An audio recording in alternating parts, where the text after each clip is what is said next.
పప్పు వడల కోసం ముందుగా శనగపప్పుని 1 అవర్ నానబెట్టుకోవాలి. తర్వాత ఆనియన్స్, పచ్చిమిర్చి కట్ చేసుకోవాలి. ఒక వెల్లుల్లిని కూడా పొట్టు తీసి పెట్టుకోవాలి.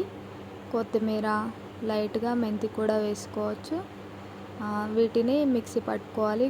కాస్త బరకగా మిక్సీ పట్టుకోవాలి. ఇవన్నీ కొద్ది కొద్దిగా యాడ్ చేసుకుంటూ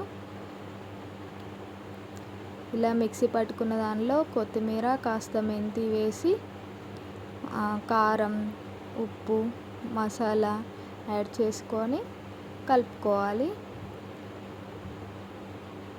అవసరం అనుకుంటే కాస్త బియ్యం పిండిని కూడా యాడ్ చేసుకోవచ్చు, పిండి పల్చగా కాకుండా. తర్వాత ఆయిల్ హీట్ చేసుకొని చేతికి నీళ్ళ పదన అంటించుకొని చిన్న చిన్న వడల్లా సన్నగా వేసుకోవాలి. ఇలా చూపించిన విధంగా వేసుకోండి.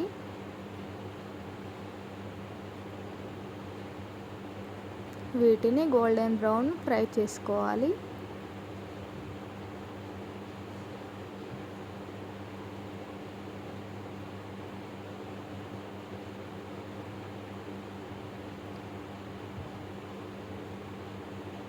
ఇలా ఫ్రై అయిన వాటిని పక్కన తీసుకోండి. అలాగే చూపించిన విధంగా మిగతా వాటిని కూడా ఇలాగే వడలు వేసుకోవాలి.